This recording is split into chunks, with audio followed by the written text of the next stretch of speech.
And welcome to the Public Sector I Heart You podcast.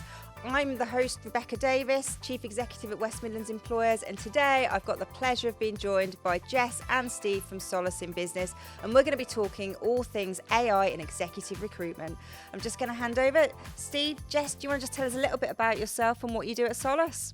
Hi, I'm Steve and I'm the Director of Recruitment and Delivery at Solace in Business, and I lead the permanent recruitment service that we offer.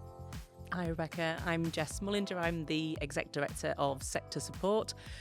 So that's part of our newly formed strategic leadership team, which is really tasked with delivering the strategy, the longer term strategy and objectives across the whole of the organisation. I lead on the recruitment part of the business, so that's our interim management consultancy and permanent recruitment, with the aim of ensuring that our corporate priorities run through all of the services that we offer at Solace, and the impact of the organisation is felt in every part of the organisation as well as every part of the sector.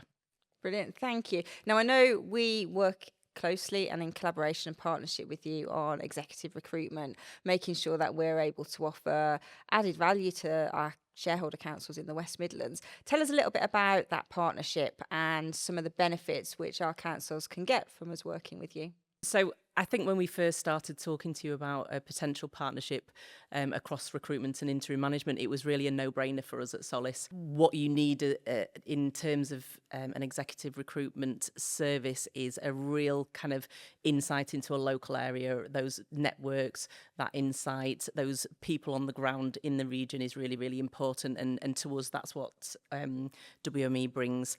And then combining that with the national reach and the market-leading recruitment service that we can offer at Solace, it really felt, as I said, a no-brainer. Really, it seems to be the right offer.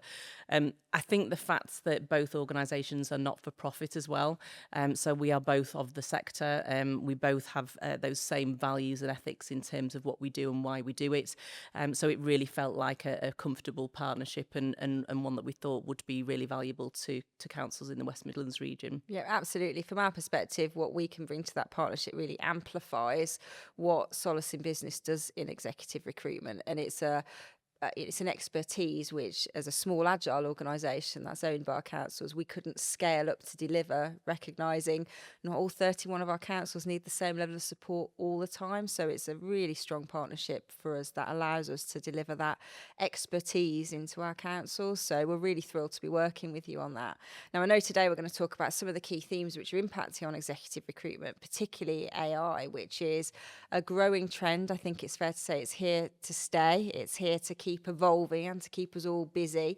But it was just really understanding from your perspective, executive recruitment is often the last part of recruitment that anyone would want to automate or use AI in. It's very much a hands-on, highly involved part of recruitment. So just tell us a little bit about how you think AI can play a role in exec recruitment. It's a really interesting question because we're already seeing it in different ways. So I'll talk about it from the candidate perspective first of all, because actually, in all honesty, that's where we're seeing it the most.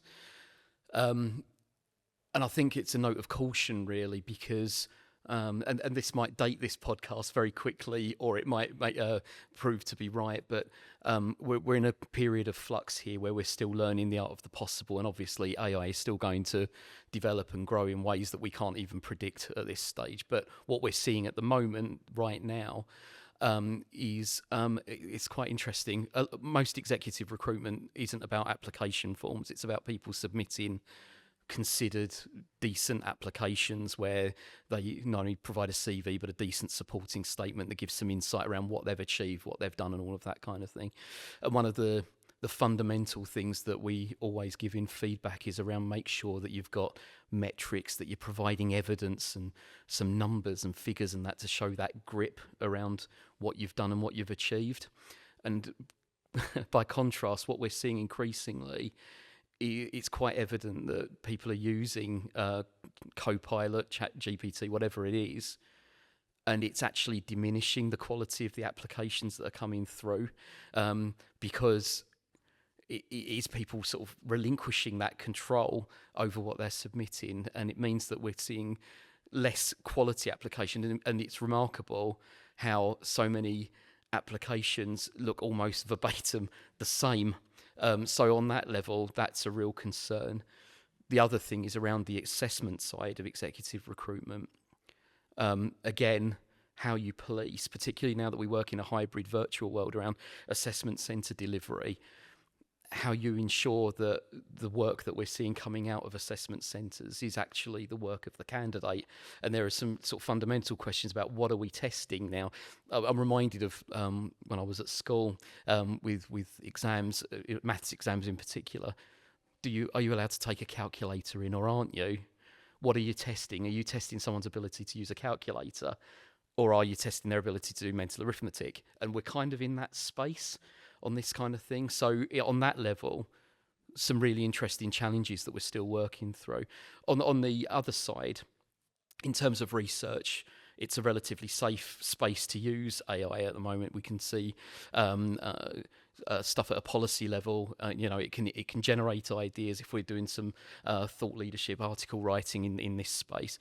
It's really useful, but again, it's about where you sort of draw the line on where you're confident that it's not being detrimental to the work that we're here to do, and that we're generating the outcomes that we're looking for in the first place. And it is a very human-centered recruitment process and assessment process that we do, and we've got to make sure that we don't lose sight of that, I think. Yeah, absolutely. I think it's sort of interesting when you said there about where you draw the line, because I think where we draw the line now might not be where we draw the line in 12 months' time. Absolutely. So are there some things at the moment where you've been potentially asked to do something or considered it, where you've thought, you know what, ethically at the moment that's not somewhere we want to go or we won't go?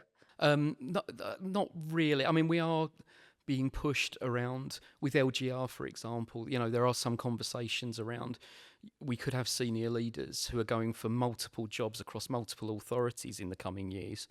How many times does that person go through the same assessment? And again, where does AI fit with that? There's so many different considerations with that, but AI is certainly one of them, around how, again, we're going back to that thing around what are we testing and why are we testing it? And the thing is, between different local authorities, that can often be a very different ask. So there's just something around making sure that we keep it bespoke and we keep it relevant to the role people are going for and at which level. So there's a big mix there that we need to work through, I think. Yeah. How are you managing some of the risks, really, that this presents you as an organisation around AI, particularly when it comes to executive recruitment? Well, keeping a very close eye. So one of our key strengths is that we've got highly qualified assessors as a starting point, and we do keep it very human-centred. And I think one of the key things is to make sure that the work that is being generated is reviewed consistently against the marking criteria and those sorts of things, to keep that on top. But equally, we're in the process at the moment of looking at policies and guidance for candidates around this stuff, in terms of the way that they may or may not use it, to try and make sure that we are all on the same page in terms of what people are participating in, and that they know sort of where the guardrails are, I suppose, in that kind of space. I think we have tried to use as well. So some of our existing technology, we've got a market leading CRM system that we use across the whole of Solace, actually. But we've been able to build in some automations around some of the processes within that system. But the whole system is GDPR compliant. So there's that kind of level of protection there against some of the risks. But I think in terms of some of the biases that you might see, some of those things, that's where we just are very, very careful and trying to make sure that stays a person-centred decision rather than an AI decision. Yeah, no, absolutely. And I think it's very difficult, isn't it, in some ways, to think how clients might be using AI as well. Whilst you can manage the risk to a certain extent, you can't manage it in its entirety, can you? So from my perspective, where would you say some of the areas where AI can help drive efficiencies in executive recruitment, and where are some of the parts where human judgment's always got to come first? Yeah, I think it's the administrative stuff. But one of the things that we're very conscious of is that entry-level roles for us in the executive recruitment team our administrative level, and some of the best talent that we've developed over the years has come from those entry-level roles that start in that administrative space. So we need to kind of, again, it's about striking a balance, because we need to make sure from a workforce development and succession planning point of view that we're still opening up those entry-level opportunities to grow and nurture our own future talent. But at the same time, I think there is space for that refocusing on people being able to do the parts of the job that are really of value, rather than worrying about the sort of more mundane administrative tasks. I mean, a very straightforward example is around voice recognition software. So, in terms of being able to summarize meeting notes, summarize reviews of applications and things like that, initially using voice recognition is a much quicker way than typing everything up and all of that kind of thing. But again, it always needs to be checked. We need to make sure that what's coming out of this is of the same quality that if it was completely human generated from the start. But yeah, it's again that balance, I think. It's getting a blended approach, isn't it? Absolutely. So we've talked a bit about, I suppose, the process and using AI, but from a candidate perspective, I was interested, you said there, Steve, that you're seeing slightly more vanilla applications coming through. And CVs And as well. CVs. So LinkedIn has got a functionality now where it can AI your CV, and we're seeing, certainly in the interim business, we're seeing very, very standardised, very similar CVs. Yeah, and how are clients responding to that? Because to me that says, as a client in exec recruitment, they want to know someone's really interested in the job. They want someone who's really committed to the place, who's done their research. That kind of says I've clicked a button and I'm speculative, doesn't it? It does. And again, I think that works both ways. Local authorities want to hear that passion that you've just described, but equally, I think in terms of the process, candidates are increasingly concerned about organisational values, the people-centred stuff, the reputation and authenticity of the chief executive, the leader of the council, and all of that kind of stuff. And the danger, I think, in this space is that we take that human element out in all of that stuff. So I think it works both ways. Yeah. So what advice do you give to potential candidates for exec roles when you're speaking with them to try and make sure they don't fall into that pitfall and they're giving themselves the best chance really to be a strong candidate? I think the first thing is, it's a very AI, like digital before it and so on. It's a useful tool, but it's not a panacea. And I think the key is, if you're going to use AI, no problem, but it's the beginning, not the end of the piece of work. It might help you generate some ideas around what you might want to put forward, but you need to own it and you need to be accountable and have a grip on it, rather than outsourcing your submission. And it still needs to, again, go back to evidence, metrics, clarity on what you've achieved and what you're going to bring, but that authenticity about why I want this role, what I can bring to it, that passion that you talked about is absolutely critical. And that's the stuff that seems to get diluted if you just look at an AI bot to do it for you, I think. Yeah. And are you finding that councils particularly are looking for candidates who've actually got AI skills, or have actually been able to evidence that at a senior exec level that they get AI, they get how it's going to transform services, they get it's part of the future operating model that they're going to have to be part of? It's that art of the possible thing, I think. What no one's expecting at a senior level, unless it's a director of digital and ICT. I think it's the art of the possible, asking the right questions. What can we do in this space? And at what pace should we be doing it? I think at that senior strategic leadership level, it's that kind of thinking, really. Yeah. So from a candidate perspective, I know it is time intensive, isn't it? Going through exec recruitment, it is a real commitment. How can AI help perhaps attract people to that market who might have thought, I haven't got the time in my life at the moment to go for that job because it's going to take days, weeks, assessment? Is there a way which actually it could be an asset and help bring people into the job market who might not be wanting to put themselves through such a big process?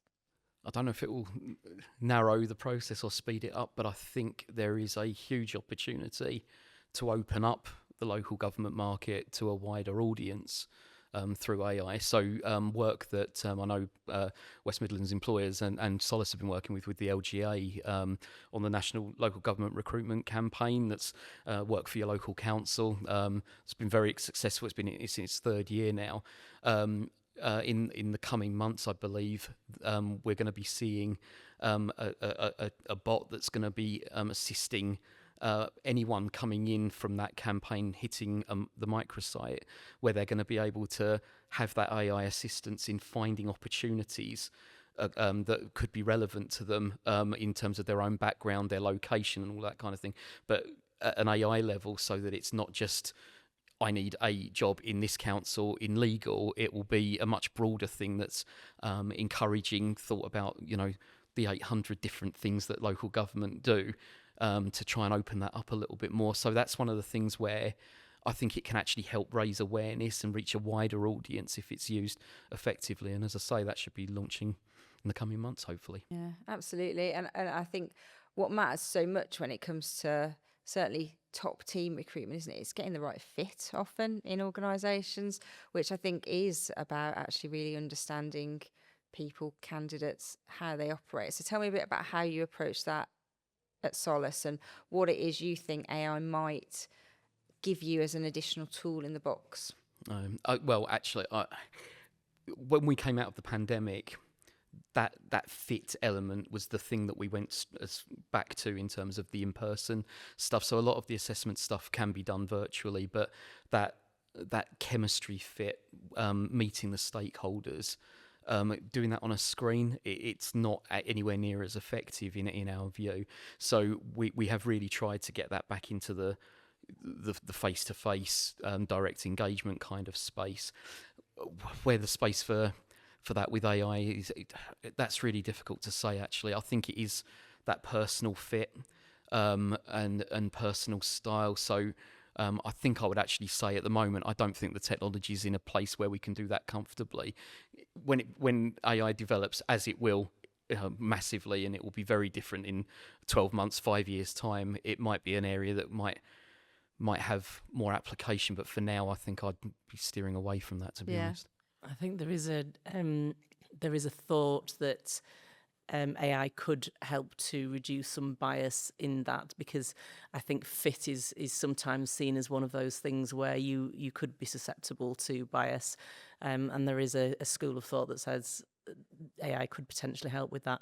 But as Steve says, it's a watch and wait for us on that, because it's just such a crucial part of it, and no AI bot will be able to measure emotional intelligence and cultural fit. It's just impossible at the moment. So, and equally, I think that the flip side of that is that with bias, there, by its nature, there will be bias within AI as it's developed, because someone is developing that AI, and again, without understanding regulation around it and all of those sorts of things, I don't think we can assume that there will be no bias in the use of AI. I think it's just on a different level. Yeah, I mean, it's one which I think we're very mindful of, because we know certainly within local government at the top team, diversity is often an issue. We often have those conversations with members with senior teams about the needing to broaden that talent pipeline, understanding the barriers.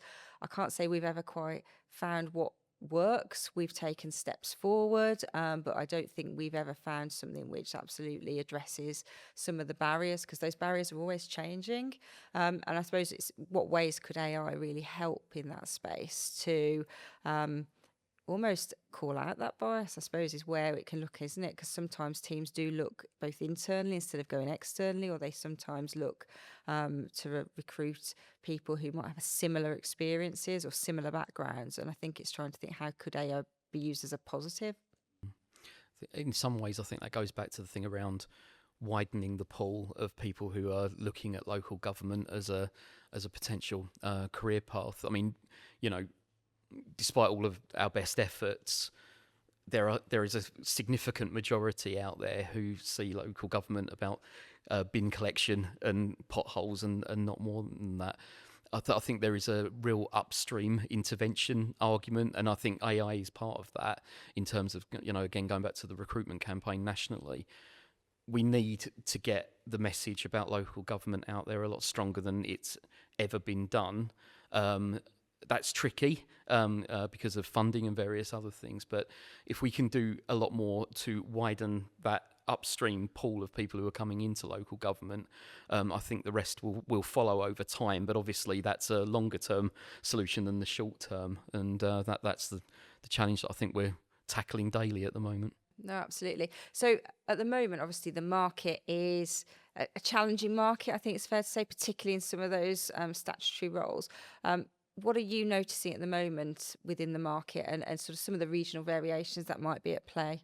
Yeah, the statutory roles are a challenge, monitoring officers and Section 151 officers particularly. And again, goes back to succession planning or lack thereof. I think, as a sector, I think we've talked a good game for many years about that, but have we followed through? I think austerity and things like that mean it's just not been at the top of the agenda, and I think we're feeling the pinch with that now. So there's that. I think regionally, obviously, local government reorganisation is having a fundamental impact on the market at the moment.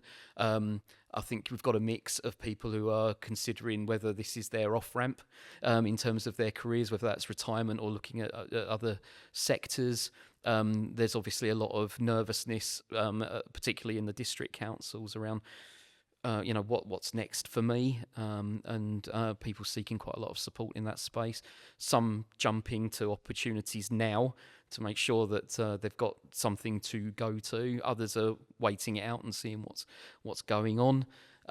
So that's quite a challenge. I think the diversity issue is a real one as well, in that there is a clear drive to make, particularly at senior leadership level, teams far more representative, which is absolutely right. But again, because of we're kind of running to try and catch up with that agenda now, and it's about making sure that we've got the talent pipeline coming through. So a lot of interventions like the Amplify program that we do have become so important in nurturing and encouraging talent from more diverse backgrounds to try and make that a reality. But as you said, we're nowhere near there yet, and that's going to take time to correct. But there's a lot of crosswinds at the moment in the sector. Absolutely, and I think part of our sort of, I suppose, attraction with working with yourselves as a partner has been that talent pipeline development which you invest in, because that is so fundamental to the ask from our councils. It's a key part of our regional workforce strategy that we just haven't got that structured progression map for individuals to move into senior leadership roles. And the feedback we often get is that it's quite a jump going from a very senior manager in a technical profession into a strategic, or even then into an executive director role or chief exec role, where it's a different skill set, isn't it? So tell us a little bit about how you sort of manage that and some of those talent pipelines. So I think it's one of our key objectives as an organisation in our 5-year strategy, is to really create those solid career families and that leadership route, right from, as Steve said, the attracting people to the sector in the first place, which we know is an issue, and then picking them up and developing them all the way through their career, in whatever way, shape or form that is, and as you say, that kind of move from a leadership role within a team or within a function to a more corporate or more strategic leadership route. It's a really difficult and tricky change for people. So we've got a range of apprenticeship programs and leadership and learning programs that are aimed specifically around developing leadership skills as team leaders, then through into more strategic leaders, and all the way through up to chief executives. So the aim being that we are truly influencing that pipeline of talent throughout the sector, and having consideration for that talent across a plate as well. So it's not just local government, it's the wider public sector, private sector. We are seeing now that there is more openness to that crossover, and it's about what the leadership of the place needs to look like. Yeah, absolutely. And I'm really excited that we'll be launching our Next Gen Leaders Network with you in the West Midlands, which is going to be about bringing together future strategic leaders who want to create a peer network first and foremost, but also then have development insights and the ability to feel supported as they move forward. And I think that's been something we've been missing in our region, and I'm really excited about it. One area we've not talked about is elected members, obviously a key component of the executive recruitment process. So just tell me a little bit about how you've been finding working with members, particularly around questions over AI or fears or a desire to do more with AI. Yeah, I think it's more in the fears Yeah. side so far, and probably justified. So it kind of goes back to your point earlier about passion for the place and passion for the council. And an observation I would make, I think that's become more intensified over the years, actually. I've got a lot of respect and time for elected members, because they go through such a significant amount of hurdles and hoops to jump through to get into a place where they're sitting on an appointments panel for a senior local authority recruitment process. And let's face it, that's probably not why they put their names forward in the first place. So they're in a tricky spot potentially in that. But what they do want to see is that same passion for the place mirrored in the candidates that they're seeing. So again, it goes right the way back, and and members do read the applications. They want to see that passion, and they want to see that coming through. And back in the good old days, it was very much around, if they see an application with the wrong council name on the application, that could be so detrimental to a candidate. But I think the AI thing at the moment is probably the equivalent of that today, where if it is that vanilla application that they're seeing that doesn't convey that, they're shrewd people, they will see that. So I think that I think the risk is that it trips up a good candidate because they've put through a sloppy application, frankly. Absolutely. And public trust, really, in executive appointments is really important. And we've seen nationally some examples, albeit not in local government, other parts of the public sector, where people have potentially lied on CVs, been appointed, have been found out later on. There's been lots of scenarios where process hasn't been followed. How can AI potentially help strengthen public trust in recruitment? Because it is so important. I think that due diligence has become so much more of a thing for local authorities in general. In the social media age, that's no surprise. I think, again, it's the research element of it where that's really important. So, again, not wishing to preempt anything, but, AI is yet another tool in our toolkit around due diligence. And, we have very open conversations with candidates. One of my questions at the end of any interview is, you're going to get Googled. Yeah, no, what's going to come up? What are we going to see? Anything you're not comfortable about that you think we should be aware of, and things like that. And, we will check it and we will explore it. And, as I say, AI is another tool in that toolbox. But again, handled with caution and care. Thank you, Jess and Steve. It's been absolutely a pleasure speaking to you. And certainly, I'm sure if we're having this conversation in 12 months, it'll be a very different one, because AI and executive recruitment is moving fast. But I think it's fair to say there's certainly a lot of need within our sector. And certainly by working in partnership with you, we want to make sure our councils have the very best of both organisations working for them. So thank you. Thanks, you. Mullinger.